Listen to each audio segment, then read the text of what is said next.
We're back. We're back here. SwamiLee's Sports Talk. I'm SwamiLee.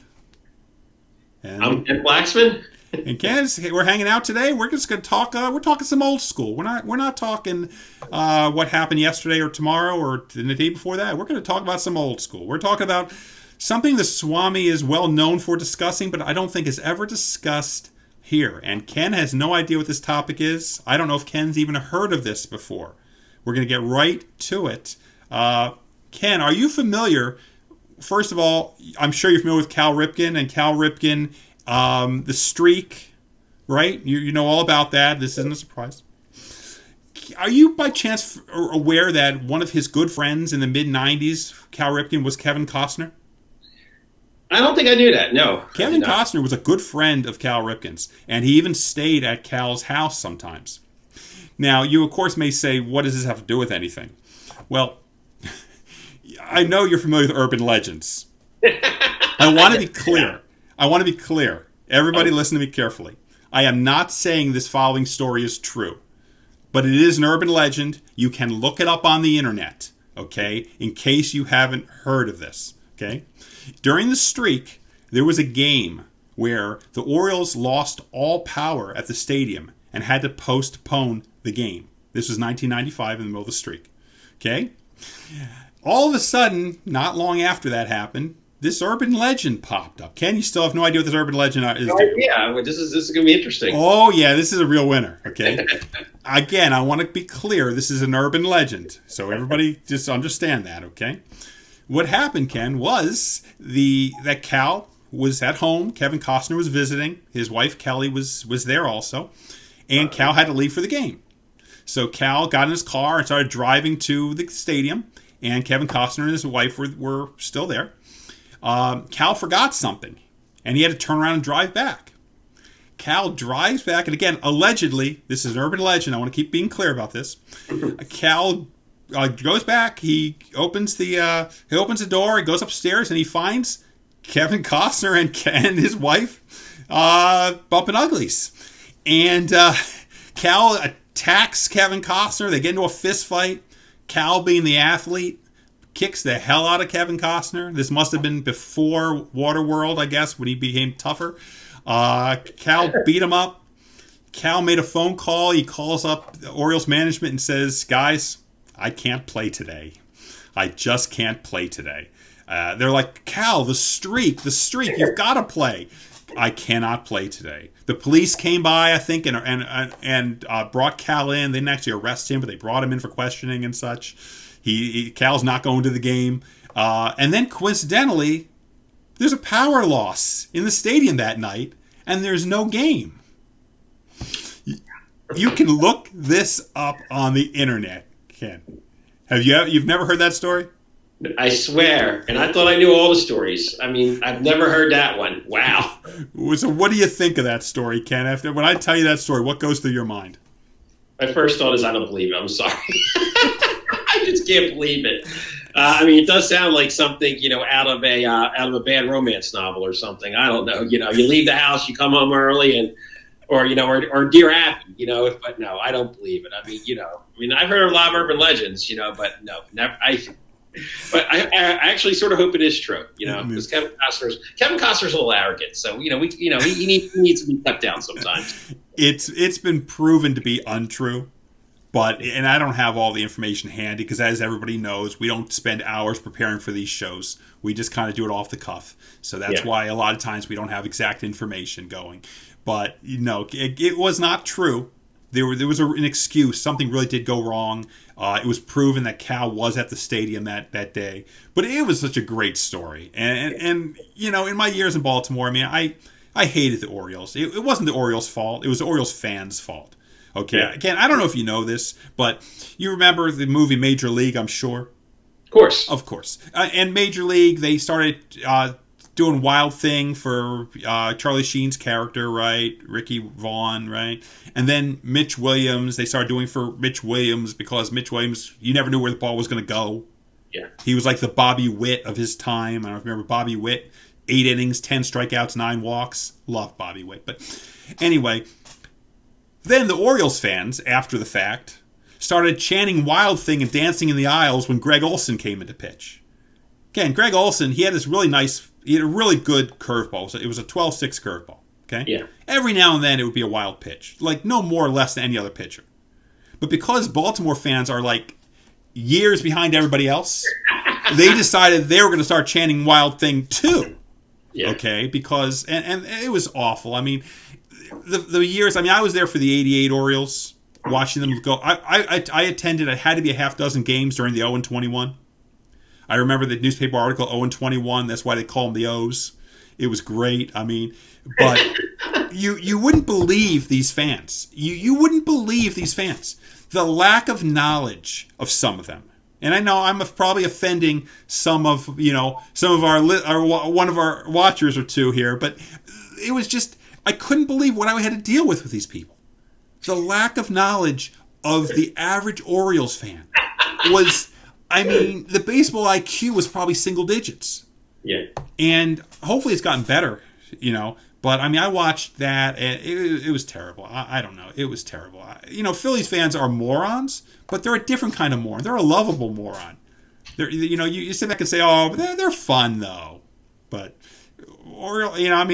hell, you're looking at number one moron right here. Let's be honest for a minute. I'm not pretending anything different. But, Ken, I'm such a moron that I came up with a topic for our second topic of the day. Okay? Yeah. And what that topic is the best fros of the 70s. Oh, wow. That's a good topic. I mean, we're not going to the number one fro of the 70s yet. And there is number one fro, there's no question. Okay, well, hopefully it's the one I'm thinking for number one. And I'm thinking baseball, keep in mind. Because, I mean, Dr. J... Oh, guess what? I was thinking basketball, but I know your answer for baseball, I bet also. I mean, Dr. J had a great fro. We all know that. Yeah, but it's easier to focus on baseball. And we could actually focus on the Phillies, because the Phillies had a couple of nice fros. Ken, what fros of the 70s? And again, you can push into the 80s because the fro didn't really disappear until Michael Jordan. Are you aware of that, by the way? I know that Michael Jordan. I am very aware that Michael Jordan started balding, and that's when he shaved his head, and that's when the bald look happened because he was starting to bald. That's what I heard. It's exactly right. Michael Jordan is the father of the bald man. Yes. Okay. I mean, I couldn't get away with this 25 years ago, but thanks to Michael Jordan, I can be all but bald. Women would be running away from you if you did that 25 years ago, Lee. Absolutely. Ken, let's be honest for a minute. George Costanza. Women are still running away from me, Ken. Okay, let's not worry about that right now. So give me a fro. Give me a fro of the right? Bake McBride. Oh, Arnold Ray Bake McBride. Yeah. Excellent fro. Great pitcher, great outfielder. Got him in '77 in the fabled Steve Waterbury and Tom Underwood trade. Wow, you beat me, Lee. I thought I knew my Phillies. I knew '77 from the Cardinals. I did not realize that's when we lost Tom Underwood. Yep, Tommy Underwood, the late Tommy Underwood, and Steve Waterbury, I think, came to the Phillies in that trade, if I remember correctly. Mike Anderson went to the Cardinals, I believe, in that trade, and then the Phillies traded him to the Indians. Was that the Bo Diaz trade? That might have been the Bo Diaz trade because they had to replace Bob Boone. Yeah, it was the Bo Diaz trade. Now I'm going to go, while we're talking fros, I'm going to go with Gary Maddox. Of course. Everybody loves Gary Maddox, and I'm going with him for one of the best fros of the 70s into the 80s. Yeah. He's also a good human being, Lee, and he's involved in the Philadelphia area, lots of local charities. He's a great human being. He's not a good human being. He is. My neighbors growing up are very close with him. He's a great businessman, a great human being, great guy. And from what I've been told, he has excellent ribs. His ribs are excellent. Seriously. Yes. That's what I've been told. What else you got? What other fros you have? Let's see if you grab mine because my next one is... I'm sorry? Oscar Gamble. Oh, but you were not supposed to go with the best fro in the history of baseball. Sure. You jumped it too soon. But yes, Oscar Gamble is the best baseball fro that we will ever see in our lifetime. I am with you 100%. Yeah. So the good call. It's a little too early, but good call. It just goes to show that we don't plan anything that we talk about, or we would have held Oscar back. And again, he has also left us, Oscar Gamble. So rest in peace, Mr. Gamble. He was dead. That sucks. Yes. He had a good career. Probably a little underrated for his career. He'd probably be much more liked now because he'd get on base, he'd hit for power. Good guy. He had to have played for 14, 15 years at least. Yankees, Indians, Padres. I'm missing a couple teams. He was around a little bit, but Oscar Gamble was definitely the fro of the 70s. I'm thinking Jose Cardinal. Forgot about Jose Cardinal. Yes. Wow. Another name from the past. Jose Cardinal had a monster fro. Not to mention, he also got around. He played a whole bunch of places. He played for the Phillies in, I want to say, 77, if I remember correctly. I wasn't there very long. I think 78, 79, but I could be wrong. I don't remember exactly. Well, it's right around that era for Jose. And again, if we planned all this stuff, we'd have all this information. So let's just be clear. We like to keep everything off the cuff and not to. Now, Ken, I'm going to move past the fro for a minute. Okay. Now, I'm going to jump into just hairstyles in general, and we have Steve Jeltz. Remember the Jerry curl? Yes. Oh God. Yes. I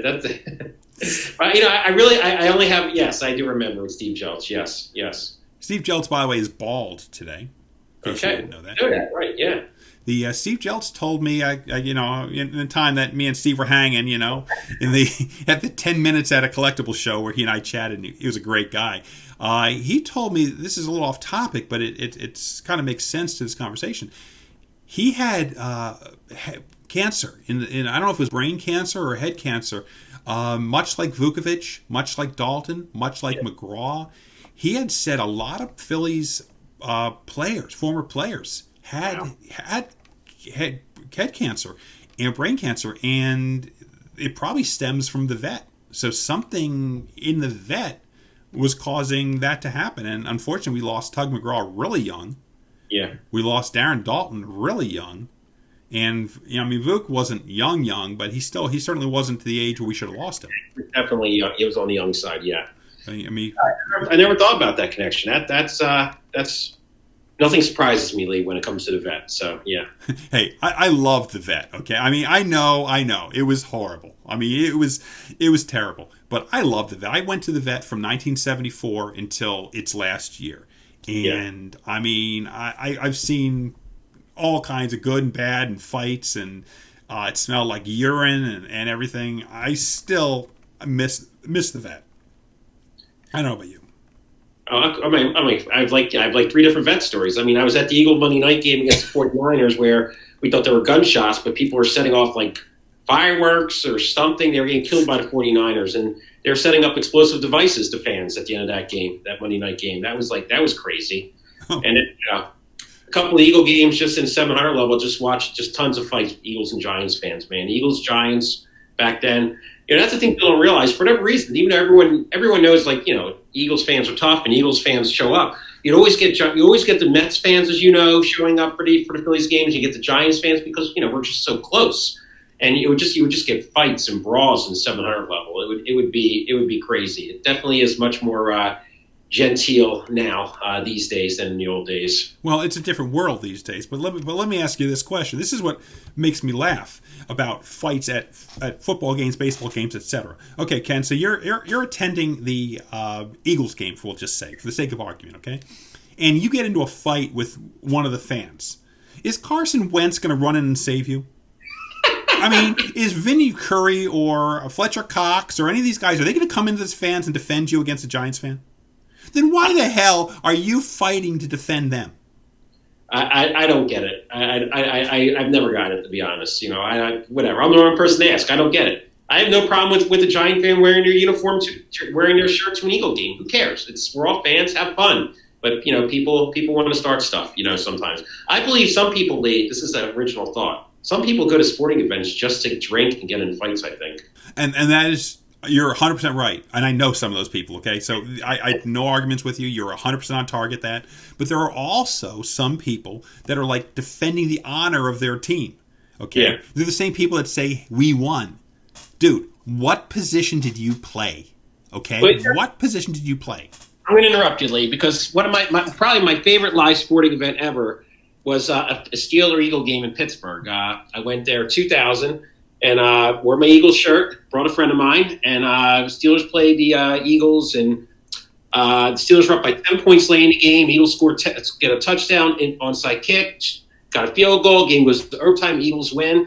And I'm looking, me and my friend are looking for other Eagle fans in the stands and high-fiving them and going crazy. It's like, it's like 3% Eagle fans. Nobody hassled us the entire game. Like, nobody. Even though we're wearing Eagles stuff. All the Pittsburgh fans, to their credit, and, it's just more mellow. Like, it's like, you'll get some teasing, but nobody's, like, ready to get in a fight with you. And even after the game, it was an awful loss for them. Like, nobody was, like, ready to kill me. And we're just, any other Eagle fans, like, you sleep. Now, if that happened in Philadelphia, there would have been, like, there would have been, 100 people in the vet stadium jail, It's, my last thought on this topic, let me tell you what happened to me. Okay, my buddy and I went to the Steelers-Ravens game at before they moved into the new stadium, way back when. Okay. And we had our Steelers jerseys on. We had amazing seats almost to the front. Okay, because back then, the Ravens fans didn't care because they weren't, real fans back then. So it's 24-7 at the half. They're losing. The Steelers are losing. Now, understand, my buddy and I did nothing but applaud. We weren't being obnoxious. We just applauded or whatever on the rare occasion of something to applaud for. We were totally cool. Well, it's 24-7. People literally, this is a true story. One guy came running up to us, pat us on the back and said, "Hey, aren't you glad you came here?" And they were all they were being rude, they were being obnoxious, they were being whatever it might be. So the Steelers returned a kick for a touchdown on the opening drive, making it 24-14 the second half. So my buddy and I started getting a little obnoxious. Okay, a little obnoxious. And then the Steelers came back and they won the game. I think it was 35-27 or something like that. And again, I readily admit to you, we were obnoxious then. And all of a sudden, all these tough guy, Baltimore, my team has been in play for 2 years, fans, started to get all tough with us. Yeah. If you can't handle other people being obnoxious back, don't be obnoxious. I mean, for God's sake, you people were chanting Wild Thing and dancing in the aisles when Greg Olsen came into the game, okay? I don't need to hear what great football fans you are. You built a statue to a murderer, okay? I'm sorry. You didn't actually commit the murder, okay? But you know what I'm saying. I mean, imagine building a statue to a freaking guy that was involved in a double murder. Yeah, I think we can spend 15 minutes talking about Ray Lewis. I am all in with you on that one also. That God forbid anyone even questions him about that night. They're the bad guys, Any reporters asking, and now he calls for peace. I love that. But again, Ray Lewis is a topic for another day. Looks like we've run out of time. Ken, appreciate you joining us today and getting your first experience of SwamiLee's Sports Talk. Anything parting words for our fine folks today? Really nothing, Lee. Thank you very much for having me. It was a lot of fun to be here. Thank you. Excellent. Well, we hope to have you back soon. In the meantime, folks, you enjoy your day. This is please leave us a comment. Like us, if you will, our YouTube page. I'm SwamiLee. I'm Ken. And we'll see you next time. You have a great day, guys. Bye-bye.